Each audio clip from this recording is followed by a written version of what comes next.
রায়হানের জীবনটা খুব অগোছালো। সে এমন একজন মানুষ যে নিজের অনুভূতির কাছে সবসময় হার মানে। শান্ত নরম স্বভাবে রায়হান কখনো কারো কষ্ট দিতে চায় না, কিন্তু কষ্ট না দিতে চেয়ে সে নিজেই জটিলতায় পড়ে। তার জীবনে দুজন মেয়ে, মায়া রায়হানের স্কুলের বন্ধু। সেই যে ছোটবেলা থেকে একসঙ্গে চলা, কখন যে বন্ধুত্বটা ভালোবাসায় রূপ নিল তারা কেউই বুঝতে পারেনি। মায়া সহজ সরল, ঠিক রায়হানের মতোই। অন্যদিকে তানিয়া রায়হানের ভার্সিটির সহপাঠী। তানিয়া উচ্ছল স্বাধীনচেতা, তার হাসিতে রায়হানের মন ভরে যায়।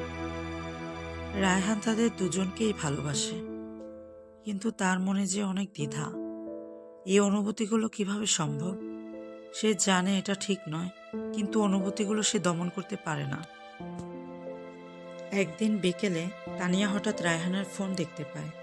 সেখানে মায়ের মেসেজে লেখা, তুমি কি কাল দেখা করতে পারবে? তোমার সঙ্গে কিছু গুরুত্বপূর্ণ কথা বলতে চাই। তানিয়া কিছু না বলেই ফোনটা রেখে দেয়, কিন্তু তার মনের ভেতর যেন ঝড় বয়ে যায়। সেদিন সন্ধ্যায় তানিয়া সরাসরি রায়হানকে জিজ্ঞাসা করল, তুমি কি মায়াকে ভালোবাসো? রায়হান থমকে গেল। কিছুক্ষণ চুপ থেকে আস্তে করে বলল, তানিয়া, আমি দুজনকেই ভালোবাসি। আমি জানি এটা ভুল, কিন্তু আমি নিজেকে সামলাতে পারিনি। তানিয়ার চোখে পানি জমে গেল, কিন্তু সে দৃঢ়কণ্ঠে বলল, রায়হান, ভালোবাসা কখনো দ্বিধায় থাকতে পারে না। হয় আমাকে বেছে নাও, নয় মায়াকে। তবে জেনে রেখো, আমি এমন অসম্পূর্ণ কিছুতে থাকতে পারবো না। তানিয়ার এই কথার পর রায়হান দ্বিধাগ্রস্ত হয়ে পড়ে। সে মায়ার সঙ্গে দেখা করতে চলে যায়। মায়া তার চোখের দিকে তাকিয়ে সব বুঝে ফেলে।